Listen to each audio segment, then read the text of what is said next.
So just relax, my love. Close your eyes if you want. I'm just gonna read to you and caress your face until you fall asleep. Okay. How does that sound? Good.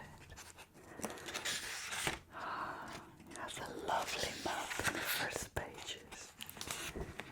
Let me see. Good.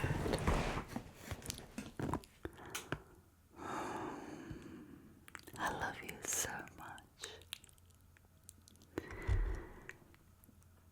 The forest had become a labyrinth of snow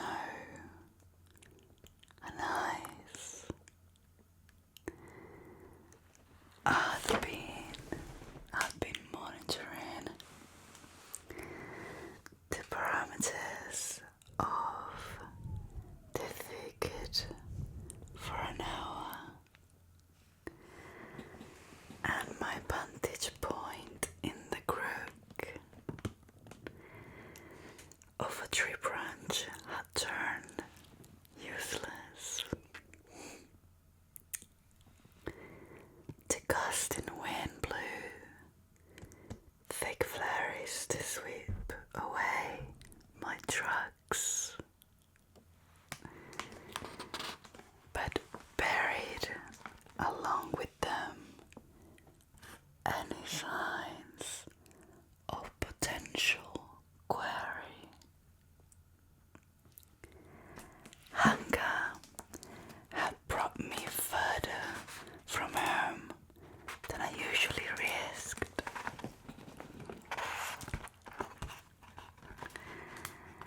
But winter was the hard time. The animals had pulled in, going deeper into the woods than I could follow, leaving me to pick off stragglers one by one, praying until spring. They hadn't. I wiped my numb fingers over my eyes, brushing away the flakes clinging to my lashes. Here there were no telltales. Trees stripped of bark to mark the deers passing. They hadn't yet moved on. They will remain until the bark ran out, then travel north past the wolves' territory and perhaps into the fairy lands of breathing, where no mortals will dare go unless they had a dead wish.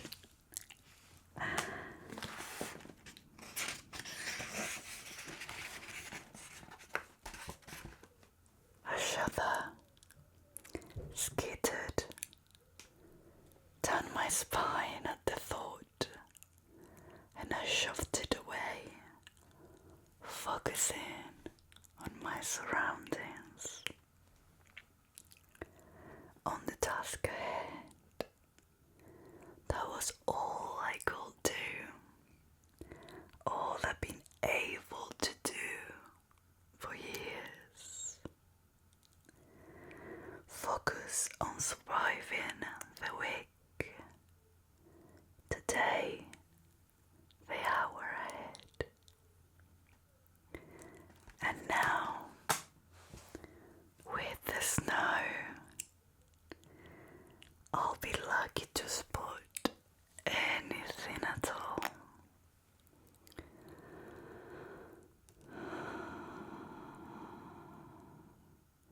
Especially from my position up in the tree. see 15 feet ahead. Stifling a groan as my stiff limbs protested at the movement, I unstrung my bow before easing off the tree. The icy snow crunch under my fraying boots, and I ground my teeth. Low visibility, unnecessary noise. I was well on my way to yet another fruitless hunt. Only a few hours of daylight remained. If I didn't leave soon, I'll have to navigate my way back home in the dark, and the warnings of the town hunters still rang fresh in my mind. Giant wolves were on the prowl, and in numbers. Not to mention whispers of strange folk spotted in the area, tall and eerie, undeadly. Anything but fairies. The hunters had visaged our long-forgotten gods, and I had secretly prayed alongside them. In the 8 years we'd been living in our village, today's journey from the mortal border of breathing, we'd been spared an attack. Though traveling peddlers sometimes brought stories of distant border towns left in splinters and bones and ashes. These accounts, once rare enough to be dismissed by the village elders as hearsay, had in recent months become commonplace whisperings on every market day. I had risked much in coming so far into the forest, but we'd finished our last loaf of bread yesterday, and the remainder of our dried meat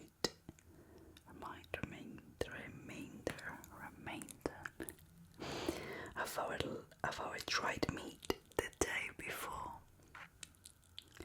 Still, I would have rather spent another night with a hungry belly that found myself satisfying the appetite of a wolf or a fairy. Not that there was much of me to feast on. I'll turn gangly by this time of the year and could count a good number of my ribs, moving as nimbly and quietly as I could between the trees, a push hand against my hollow and aching stomach. I knew the expression that would be on my two elder sisters' faces when I returned to our cottage empty-handed.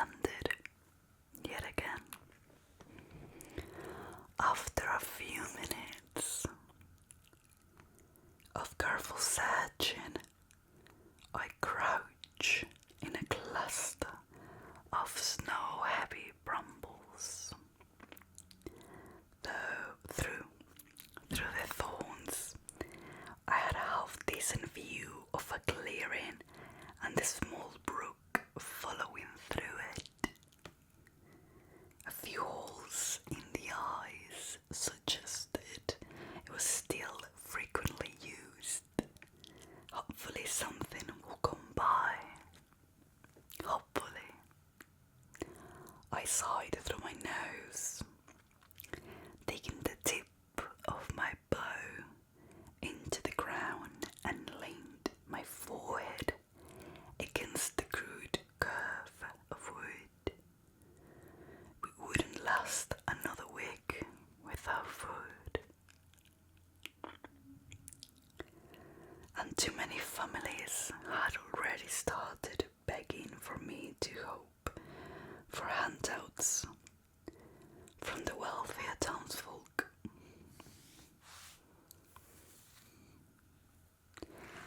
I witnessed firsthand exactly how far their charity went. I eased into a more comfortable position and calmed my breathing, straining to listen to the forest over the wind. The snow fell and fell, dancing and curling like sparkling spin drifts. The white fresh and clean against the brown and grey of the world. And despite myself, despite my numb limbs, I quieted that relentless, vicious part of my mind to take in the snow-veiled woods. Once, it had been second nature to savor the contrast of new grass against dark, teal-soiled, or an amethyst brooch nestled in folds of emerald silk. Once I dreamed and breathed and thought in color and light and shape. Sometimes I would even indulge in envisioning a day when my sisters were married and it was only me and father with enough food to go around, enough money to buy some paint, and enough time to put those colors and shapes down on paper or canvas or the cottage walls. Not likely to happen anytime soon. Perhaps ever. So I was left with moments like this, admiring the glint of pale winter light on snow. I couldn't remember the last time I'd done it, bothered to notice anything lovely or interesting.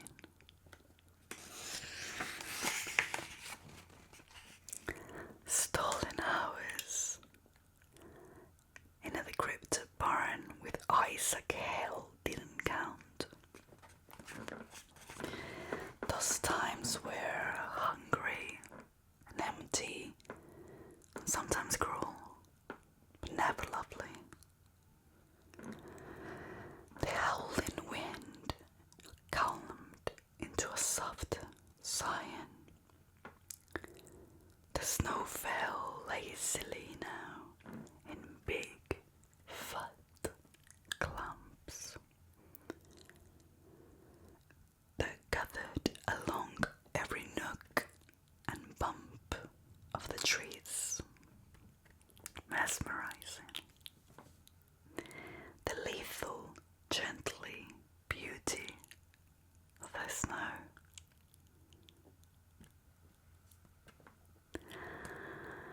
I'd soon have to return to the muddy, frozen roads of the village, to the cramped heat of our cottage. Some small, fragmented part of me recoiled at the thought.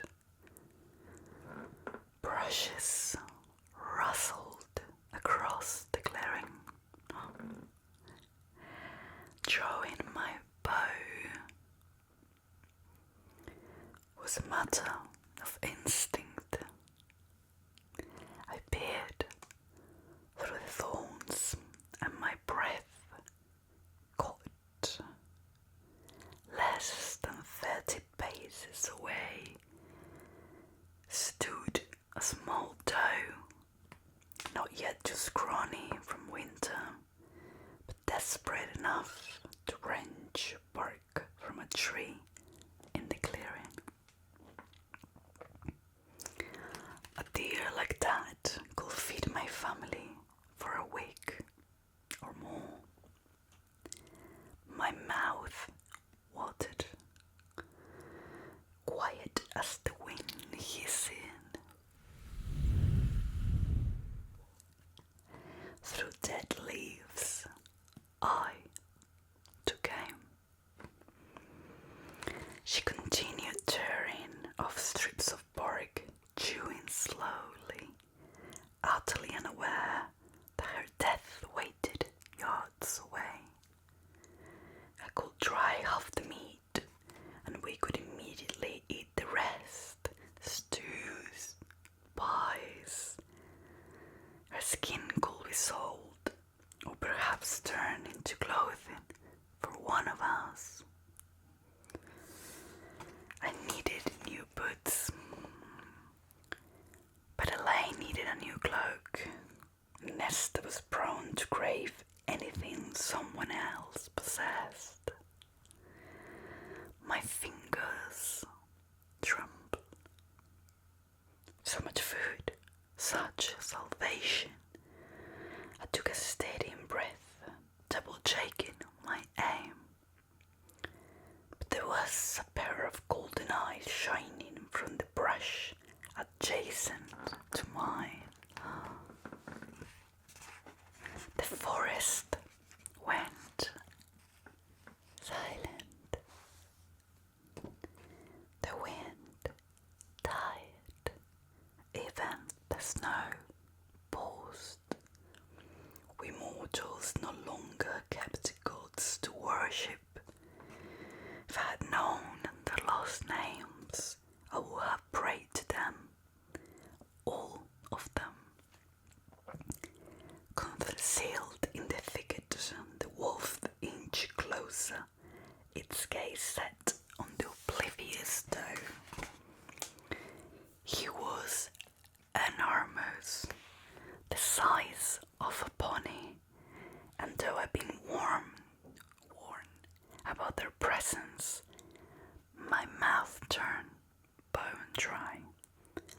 But worse than his size was his unnatural stealth.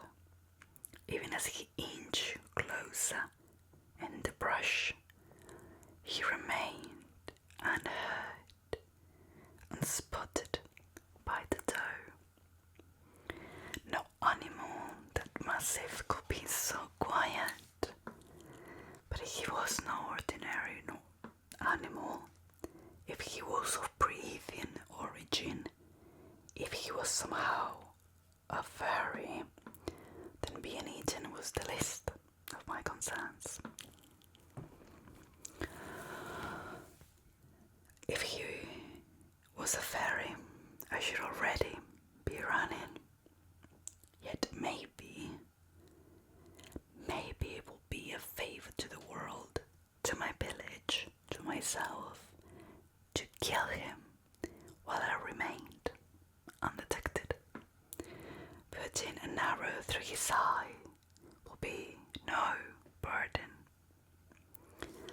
But despite his size, he looked like a wolf, moved like a wolf, reassure myself, just an animal. I didn't let myself consider the alternative. Not when I needed my head clear, my breathing steady. I had a hunting knife and 3 arrows. The first 2 were ordinary arrows, simple and efficient, unlikely no more than bee stings to a wolf that size. But the 3rd arrow, the longest and heaviest one, I'd bought from a travelling peddler during a summer when we'd had enough coppers for extra luxuries. An arrow carved from mountain ash, armed with an iron head. From songs sung to us as lullabies over our cradles, we all knew from infancy that fairies hated iron. But it was the ashwood that made their immortal healing magic falter long enough for a human to make a killing blow. Or so legend and rumor claimed. The only proof we had of the ash effectiveness was the sheer rarity. Seen drawings of the trees, but never one with my own eyes. Not after the high fae had burned them all long ago, so few remained, most of them small and sickly and hidden by the nobility within high wall groves. I'd spent weeks after my purchase debating whether that overpriced bit of wood had been a waste of money or a fake, and for 3 years the ash arrow had sat unused in my quiver.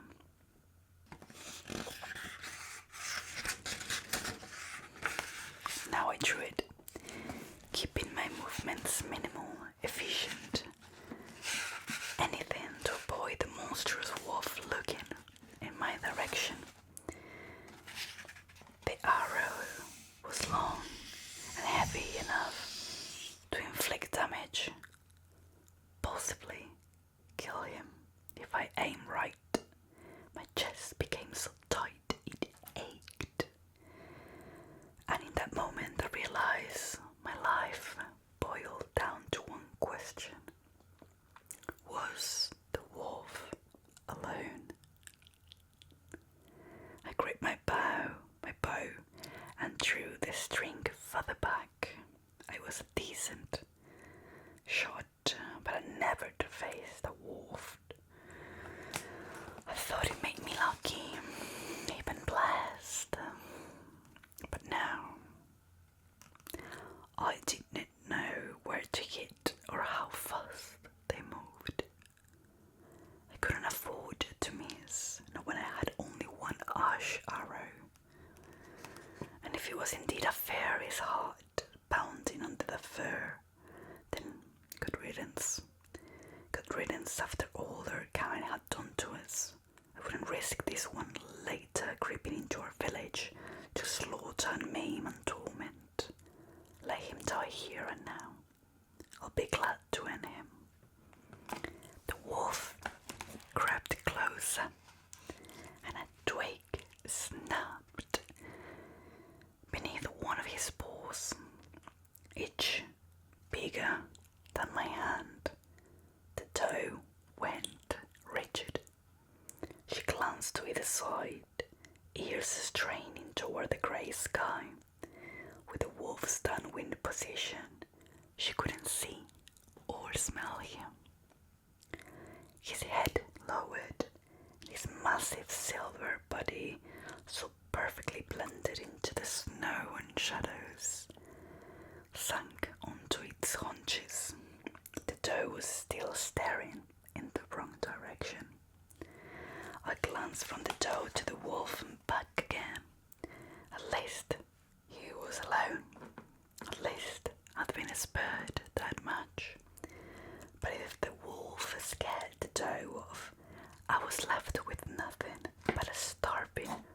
oversized wolf, possibly a fairy, looking for the next best meal. And if he killed her, destroying precious amounts of hide and fat. If I judge wrongly, my life wasn't the only one that will be lost. But my life had been reduced to nothing by risks. This past 8 years that I've been hunting in the woods, and I picked it correctly most of the time. The wolf shot from the brush in a flash of grey and white and black, his yellow flanks gleaming. He was even more gargantuan in the open, a marvel of muscle and speed and brute strength. This doe didn't stand a chance. I fired the ash arrow before he destroyed much else of her. The arrow found its mark in its side, and I could have sworn the ground itself shuddered. He barked in pain, releasing the doe's neck as his blood sprayed on the snow, so ruby bright. He wheeled toward me, those yellow eyes, wide, hackles raised. His low growl reverberated in the empty pit of my stomach as I surged to my feet. Snow churning around me, another arrow drawn.